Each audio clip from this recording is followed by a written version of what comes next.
At a family dinner, my parents casually mentioned my sister's kids would be moving in with me while she was building her love life. "You won't mind, will you?" They smiled. They had no idea I had already moved into another apartment. Part 2. I was selfish, I was ungrateful, I didn't understand what real responsibility meant. Jennifer had sacrificed everything for those kids, and the least I could do was help her find happiness.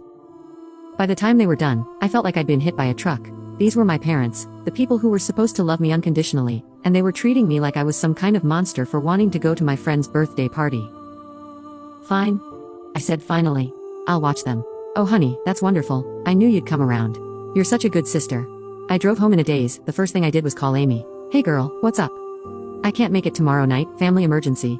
"Oh no, is everything okay?" "Yeah, it will be. I'm sorry, I know how much work you put into planning this." "Don't worry about it, there will be other birthdays." But as I hung up, I wondered if there would be other friendships. Saturday morning came too soon.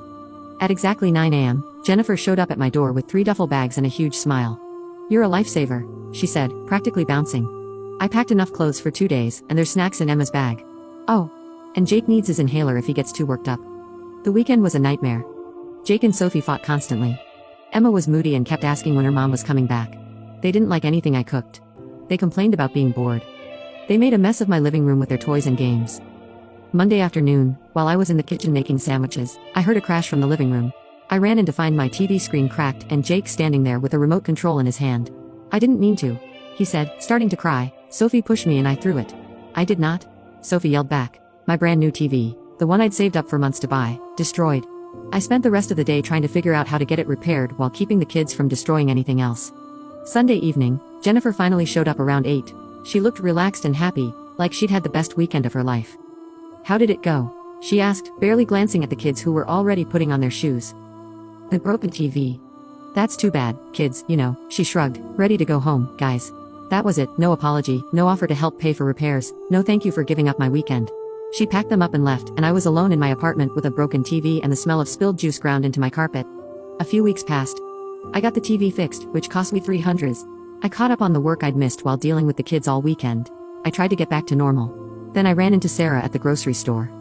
Sarah is Jennifer's friend, but we'd gotten close over the years. She's one of the few people who knows how much Jennifer relies on me for babysitting. "Laura." "Hi," she looked a little uncomfortable when she saw me. "Listen, I need to tell you something. I probably shouldn't, but I think you should know." My stomach dropped. "What?" "I had coffee with Jennifer yesterday, and she told me about her plans with David." "What plans?" Sarah looked around like she was afraid someone would overhear.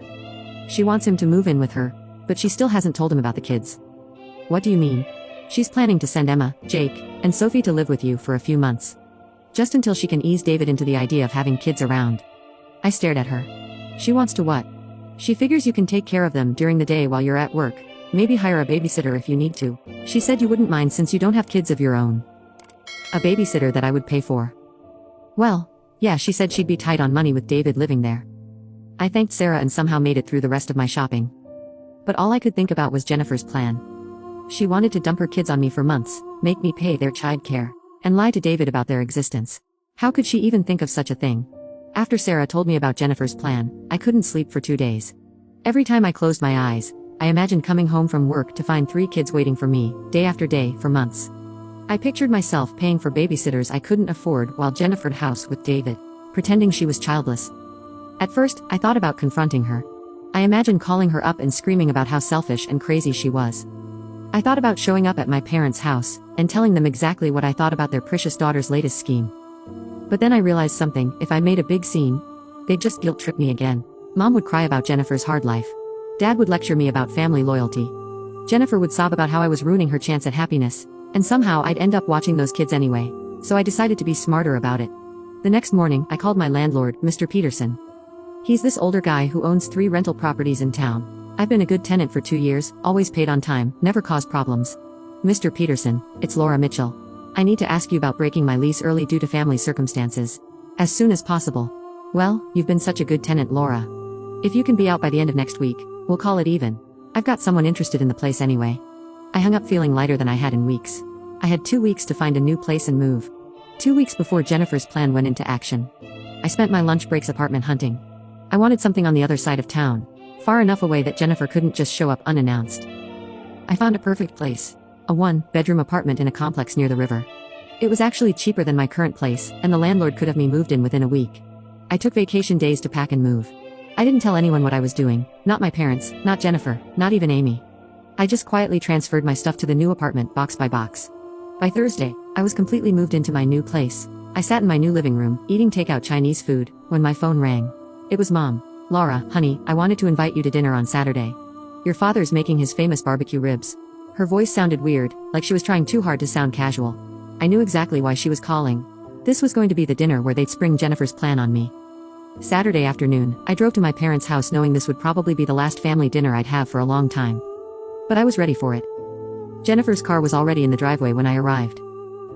Through the window, I could see Emma, Jake, and Sophie running around the backyard while Dad worked at the grill. Laura. Mom hugged me when I walked in, perfect timing. We're almost ready to eat. We sat down at the picnic table in the backyard.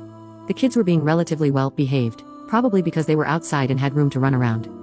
So, Jennifer said after we'd been eating a few minutes, I have some exciting news. Mom and Dad exchanged glances. They definitely knew what was coming.